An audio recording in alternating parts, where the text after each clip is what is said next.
News express trending বাজ আজকে শিরোনাম নির্বাচন প্রশ্নে স্পষ্ট বার্তা, অনিশ্চয়তার রাজনীতি বনাম অন্তর্বর্তী সরকারের দৃঢ়তা। এবারে বিস্তারিত, সাথে আছি আমি তামান্না শারমিন। 12 ফেব্রুয়ারিতেই নির্বাচন হবে, এর আগের বা পরে নয়, এই স্পষ্ট ঘোষণার মধ্য দিয়ে অন্তর্বর্তী সরকারের অবস্থান আবারও পরিষ্কার করলেন প্রধান উপদেষ্টা প্রফেসর মোহাম্মদ ইউনূস।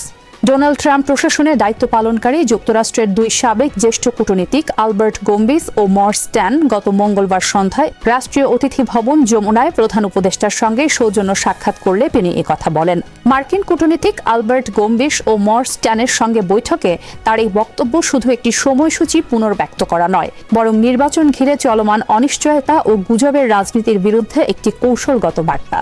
গত কয়েক মাস ধরে নির্বাচন হবে কিনা এই প্রশ্নটি রাজনৈতিক আলোচনার কেন্দ্রে ছিল। দেশীয় ও বিদেশি নানা সূত্র থেকে ছড়ানো ভুয়া খবর, মিসইনফরমেশন এবং সামাজিক যোগাযোগ মাধ্যমে পরিকল্পিত বিভ্রান্তি সেই সন্দেহকে আরও উস্কে দিয়েছে।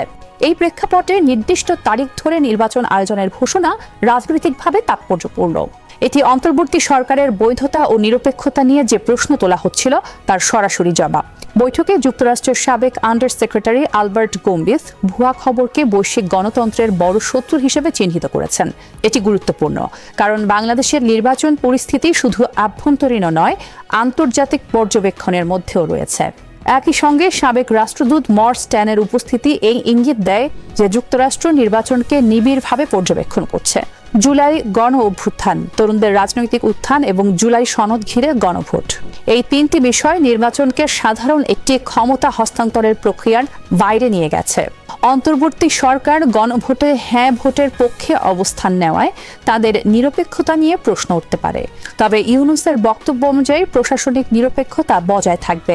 ট্রুথ অ্যান্ড রিকনসিলিয়েশন প্রসঙ্গে তার অবস্থানও বাস্তববাদী। অপরাধ স্বীকার ও অনুশোচনা ছাড়া এই প্রক্রিয়া সম্ভব নয়।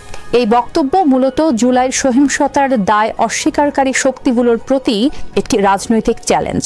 সব মিলিয়ে 12 ফেব্রুয়ারির নির্বাচন নিয়ে সরকারের ঘোষণাটি কেবল সময় নির্ধারণ নয়, এটি অনিশ্চয়তার রাজনীতির বিপরীতে স্থিতিশীলতা ও ধারাবাহিকতার বার্তা।